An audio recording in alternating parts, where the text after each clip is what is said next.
Welcome everyone. In this video I will show you how to use WinSCP. Okay, so this is my WinSCP and how you will able to connect to your particular instance. So I will click on new session, and in new session it will telling us to log in, and file protocol is SFTP and my host name.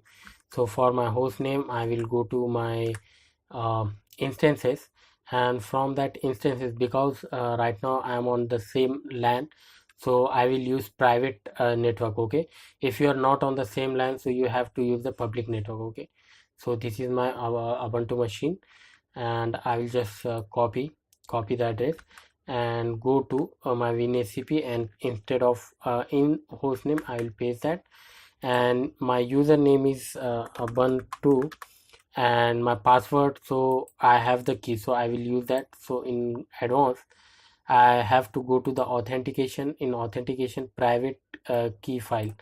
Okay, this is the private key file and I have to browse that, and this is my private key file. I will open that, and okay, and here I just have to click on save.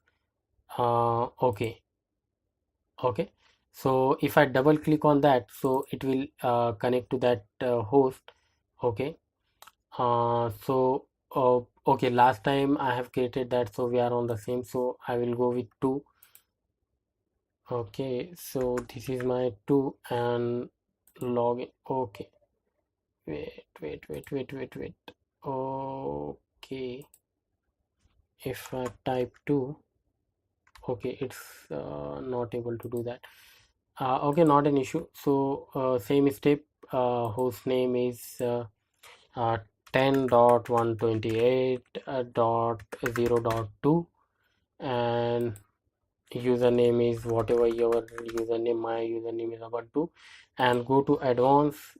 In advanced you just need to go through the SSH authentication and select your key and click on open. Okay, and click on login.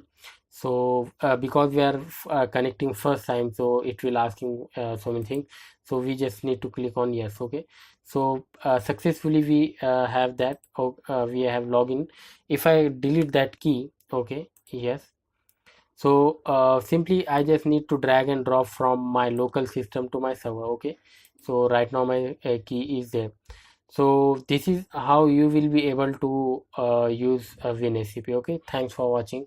Make sure to subscribe to my channel.